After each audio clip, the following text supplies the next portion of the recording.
Merci de nous regarder donc à RDC et de partout à travers le monde. Merci, chers téléspectateurs, de votre fidélité. Lui, il est le CT Strong Kaini, il est politologue. Nous l'invitons, c'est sur un sujet d'actualité où la ville de Butembo est asphyxiée par les terroristes du M23. De l'autre côté, donc du territoire de Lubero, où ils sont aux alentours donc de la commune rurale de Kanyabayonga, mais aussi les terroristes ADF de l'autre côté, dans le territoire toujours de Lubero. Et vous savez, ils sont dans le secteur de Baper où ils ont égorgé, ils ont massacré plusieurs civils de l'autre côté. Et avec ce sujet, nous vous invitons à cher CT Strong Kaini. D'abord, bonjour. Bonjour, monsieur le journaliste. Comment vous analysez l'avancée de ces terroristes du M23 du côté de Rutshuru et aussi du côté de Beni, les terroristes d'ADF? Ok, merci. La question d'abord doit être cernée par rapport à sa carte géographique.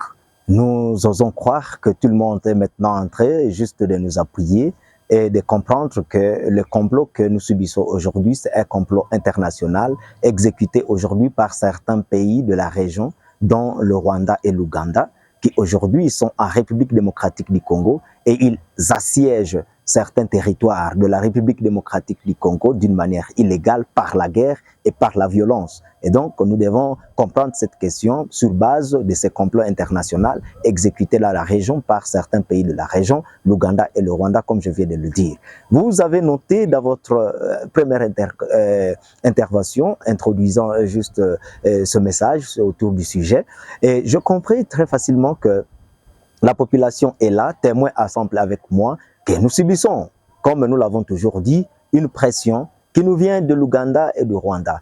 Quand nous parlons de la pression qui nous vient de l'Ouganda, nous voyons par exemple les EDF aujourd'hui qui sont très actifs dans la région et aujourd'hui qui commencent maintenant aussi à tuer comme toujours, il faut le dire, comme toujours, à tuer et exécuter d'une manière sommaire les Congolais. C'est parce qu'effectivement aujourd'hui, nous sommes là aussi en face du Rwanda qui nous a déversé aussi les intérêts depuis 30 ans et ils sont là aussi, ils exécutent les Congolais et ce sont des questions, des appâts qui font entrer à contre-temps le Rwanda et l'Ouganda en République démocratique du Congo, soi-disant qu'ils viennent pour chercher leurs ennemis sur notre territoire. Mais ce que nous devons comprendre, c'est que ce complot s'exécute au jour le jour.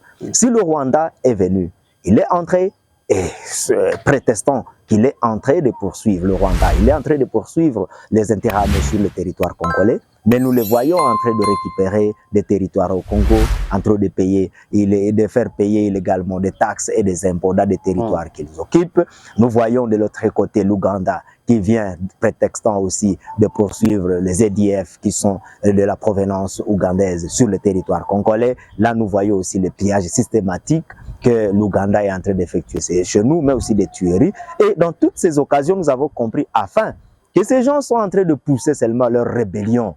L'Ouganda comme le Rwanda sont en train de pousser leur rébellion dans le fin fond de la République démocratique du Congo et une façon de voler les potentialités de la République démocratique du Congo, de piller systématiquement nos richesses et de faire même des échanges illicites et illégaux sur le sol congolais. Et là même, ce qui est curieux, c'est que même ces grandes puissances-là, l'Union européenne, les États-Unis, la France, l'Israël, la Grande-Bretagne, ils sont en train de signer certains contrats, ils sont en train de signer certaines convenances pour que, effectivement, ces pays puissent chaque fois leur transmettre tout ce qu'ils volent sur le territoire congolais. C'est là que vous allez trouver que l'Ouganda n'a cessé de pousser les EDF dans le fin fond de la République démocratique du Congo. Et le territoire que nous avons dans la province du Nord Kivu et le territoire que nous avons dans la province de l'Ituri sont tous presque occupés par l'Ouganda et par le Rwanda.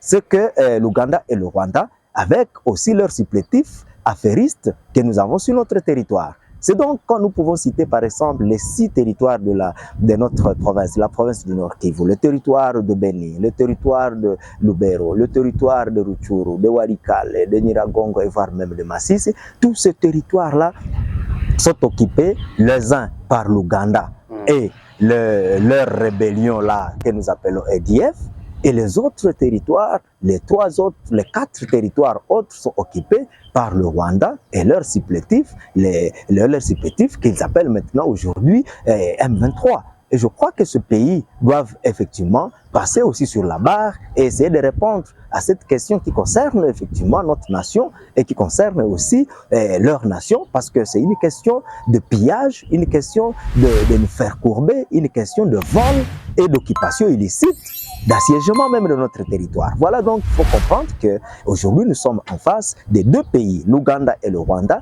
qui agressent le pays, notre pays, et qui agressent, qui assiègent aussi notre territoire, mais qui utilisent aussi leurs forces venues de chez eux comme appât pour entrer et assiéger la République démocratique du Congo. Et vous allez vous souvenir à 2001-2002 que l'Ouganda et le Rwanda s'étaient encore battus à la République démocratique du Congo un moment, comme pour théâtraliser, entre guillemets, leur politique hégémonique ou leur politique du pillage systématique de nos potentialités. Et c'était au niveau de Kisangani. Et là, il y a une plainte qui avait été déposée, mais malheureusement foulée au pied, car bien même l'Ouganda avait fait semblant de payer une petite partie, une petite somme comme guise de reconnaissance. Mais ce que nous devons faire, nous, attaquer Congolais, n'oublions pas l'histoire. Tous ces gens-là, ce sont des ennemis du pays, mais par la guerre de procuration à partir de l'impérialiste. En tout cas, avez-vous un dernier mot avant de mettre fin à notre entretien? Le dernier mot, c'est d'abord faire appel à notre gouvernement, qu'il se sente d'abord responsable et qu'il se sente aussi un gouvernement effectivement qui a un soutien du peuple, parce que la souveraineté revient au peuple. Et s'ils sont dirigeants aujourd'hui, c'est que le peuple les a consacrés et les a dédouanés. Et que donc, à toute provocation, nous devons aussi réserver quand même un peu plus de force pour essayer de neutraliser la provocation de l'ennemi. Et donc, à tous les Congolais aussi, de savoir et de noter que le Congo nous appartient. Et nous n'avons que ce Congo pour vivre. Nous n'avons nulle part aller en dehors de ce pays. En dehors de ce pays, nous serons donc un refuge, où nous serons de simples voyageurs, mais qui vont revenir. Et donc, nous devons savoir que notre terre, c'est la République démocratique du Congo. Notre patrie, c'est la République démocratique du Congo. À vous, Congolais qui êtes au niveau de la diaspora, notez que cela, ce n'est pas chez vous. Chez vous, c'est ici, en République démocratique du Congo. Et le moment est là maintenant de prendre le taureau par les cornes pour maintenant renverser aussi la pyramide et que ce qui nous riait hier puisse pleurer maintenant et que nous puissions rire. Parce qu'en français, on a toujours dit « rira bien qui rira le dernier ». Et aujourd'hui, on est maintenant en train de vivre le crépuscule de ces 2 pays avec des vieux présidents, des présidents qui ont fait souffrir ce monde et cette région, principalement la République démocratique du Congo.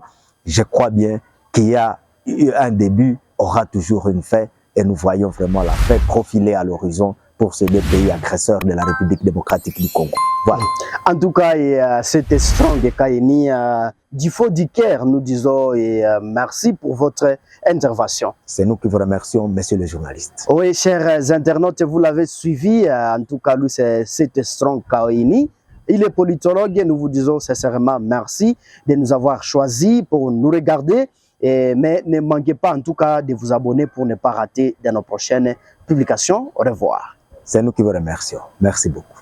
Spectateurs, donc n'hésitez pas et ne manquez pas de vous abonner pour ne pas rater de nos prochaines publications. Au revoir.